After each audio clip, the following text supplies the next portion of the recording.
Guys, bago tayo pumunta sa ibang bansa, lalo na kung baguhan tayo or first timer, ay ugaliin natin magtanong-tanong or mag-research para hindi natin maranasan ang kagaya dito sa karanasan ng isang kababayan natin Pilipina na naharang ang daladala niyang chicharon at hotdog sa bansang Japan. Si ate ba galing ng Pilipinas, ang dami niyang bit-bit, mga chicharong bulaklak, may mga tender juicy hotdog pa siya. Sayang lang yung pera natin ba pagka hindi natin alam na kung ano yung bit-bitin natin dito sa Japan. Papunta siya dito sa Japan ba, papasok siya, tapos yun, hinarang yung mga bagahin niya kasi bawal nga magdala ng bit-bit ng mga lalo na yung mga karne o yung mga chicharong bulaklak, bawal yan. Basta may mga yung mga hotdog. Siguro yung mga mga bulad ba, ano ba yung bulad, yung mga tuyo, pwede siguro yun, pero mga ganyan hindi pwede. Kawawa naman, sayang yung pera. Buti na lang yung araw yung nanay ko nagpunta dito, hindi pa masyadong mahigpit. Ang dami din yung mga bitbit na mga saging, yung latundan sa atin na yung kulay orange yung laman, parang orange yung laman na masarap siya. Di ba may ganung saging sa atin? Yun ang mga bitbit ng nanay ko dati. Oo.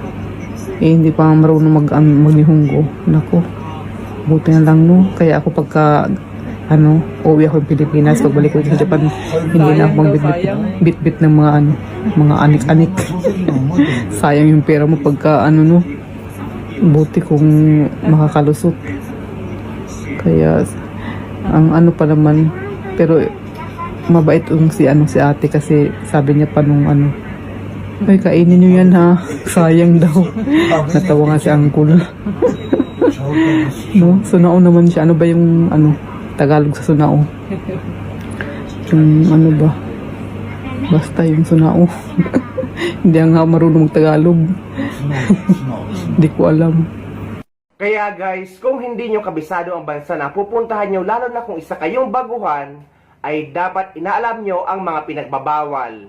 Kagaya na lang sa bansang Japan at Taiwan na pinagbabawal ang mga lutong pagkain tulad ng karne. Sa Canada naman at sa Amerika ay pinagbabawal daw ang pagdadala ng mga corned beef at iba pang mga dilata. Kagaya din dito sa Middle East na pinagbabawal ang pagdadala ng karne ng baboy sa bansang Saudi Arabia at bansang Kuwait.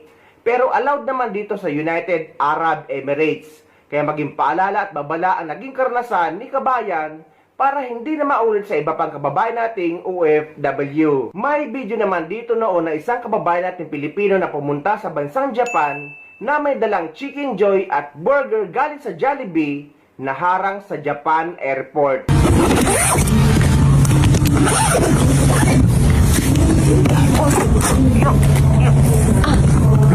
Sorry. Yes, thank you. Did the dog smell anything? It's Jollibee. Oh, Jollibee. Yeah, Jollibee. Oh.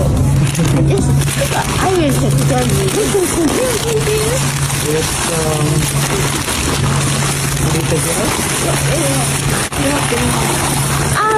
chicken. Baby chicken. Chicken. Chicken can't bring in Japan. Can huh? Yes, cannot. Cannot. Oh. So slow. Yes. Oh. Yeah. No. Just You don't need it? yeah, I don't need that. Okay. No chicken, no gravy. Yeah. I think so. This one also. So same thing. This is a burger. Burger, no. It's maybe beef or pork. Japanese please. No. フィッシュバーガーだったら OK なんですけど、 Sorry? フィッシュバーガー、フィレオフィッシュ OK、but ハンバーガー no。 Cannot. So Cannot bring chicken and hamburger inside. can't bring in Japan. Cannot bring in Japan. So you can eat all in airplane.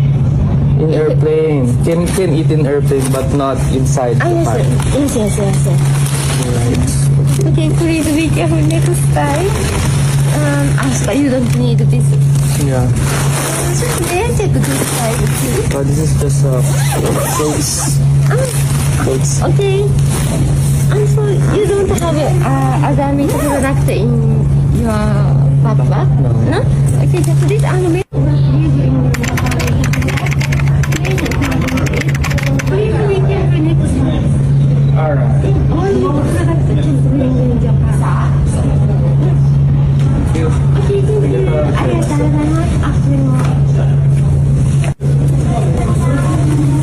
Can I take a picture of my...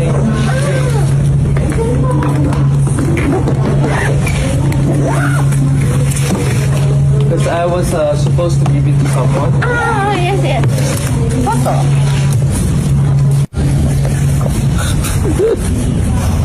Jollibee. Yung Jollibee natin. Pero allowed sa bansang Japan ang pagdadala ng mga dilata base sa ibinahagi dito ng isang kababayan nating OFW sa Japan. Para sa mga first time pa lang na pupunta dito sa Japan bilang OFW, ay bibigyan ko nga kayo ng tips para sa mga bagay or product na bawal or hindi pwedeng ilagay sa maleta na pang check-in baggage. At based on my experience bilang 5 years ng OFW dito sa Japan, ay bibigyan ko rin kayo ng suggestion ng mga bagay na kailangan at hindi nyo na kailangan pandalin dahil magiging pampasikip lang sa maleta nyo. Unang-una sa lahat, syempre ang mga gamot. Totoo namang mas okay, madaling bumili at marami kang mabibilan na gamot dito sa Japan. Pero syempre, usapang first time nga to. Katulad ko, hindi na nga ako bumili ng paracetamol, ibuprofen, painkiller, or yung mga panghaplas-haplas para sa sakit ng katawan. Dahil kaya ko na nga bumili dito nun, pero kung first time mo pa nga lang, ay magdala ka nun. Sumunod naman ay pagkain. Marami ka namang mabibila ng mga Filipino products sa Japan, pero syempre, dahil import na nga yun, ay doble at kung minsan ay triple pa yung presyo ng mga ito. At opo, pwede ka magdala ng ganitong kalaking ketchup, bagoong at liquid seasoning dito sa Japan. Yung iba nga gumagawa pa ng ginamos tapos nilalagay sa tumbler para lang makapagdala niyan sa Japan. Basta siguraduhin mo lang na nakatape, walang singaw at hindi maglilik. Basta lahat ng nakita nyo dyan ng mga condiments ay yan talaga yung mga ginagamit ko. Kaya naman nagdala ako ng mga ganyan pabalik dito sa Japan, katulad na lang nitong dahon ng laurel. Meron namang dahon ng laurel sa Japan pero ibang iba talaga guys. Hindi ito yung tuyo at hindi maaroma. Bale isang maleta nga ay puro pagkain lang yung nilagay ko. Na pwede nyo nga din gayahin dahil kapag pupunta nga kayo dito sa Japan bilang trainee ay magkakaroon pa nga kayo ng 1 month na training bago kayo deploy. Kaya makakatipid talaga kayo kapag may dala kayong mga pagkain. Makakatanggap naman kayo ng 80,000 yen something mula sa employer na magagamit yung pang budget sa loob ng 2 buwan. Isang buwan habang nagte-training at isang buwan habang wala pa kayong sahod. At alam nyo ba yung ginagawa ng iba? Pinapadala nga nila yung kalahati nun. Magkakaiba nga yung experience, pangangailangan at pinagdadaanan ng mga tao. Kaya wag natin sila i-judge na bakit pinadala yung pera na nakalaan sa pang budget kahit wala pa naman silang sinasahod or trabaho. Kaya malaking bagay talaga kapag marami kang dalang pagkain katulad ng mga instant food na pwede mong ulamin. Yung iba nga mga kabatch ko dati may dala pang bigas eh. Pero hindi ko din sure kung pwede pa yun ngayon kaya hindi ko na rin sinubukan. At bawal din nga pala yung mga pagkain may buto katulad ng munggo, chicharon at syempre bawal din ng Jollibee. Bawal din sa check-in baggage yung mga gadget or yung may mga battery katulad ng power bank. Kaya sa hand carry nyo na nga lang ilagay yun. At sa hand carry naman ay bawal yung mga 100 ml pataas katulad ng pabango at lotion. Anyways, pwede ka din nga palang magdala ng tuyo. At binacuum seal ko nga lang yan basta wala lang singaw, goods na yan. Pwede ka rin nga palang magdala ng tinapa basta i-vacuum sealed mo lang. At hindi na nga rin ako nagdala dahil syempre galing na nga akong Pinas at nakakain na ako nun. So, matuto tayo sa mga binabahagi at naging karanasan ng mga kababayan natin para iwas abala sa airport.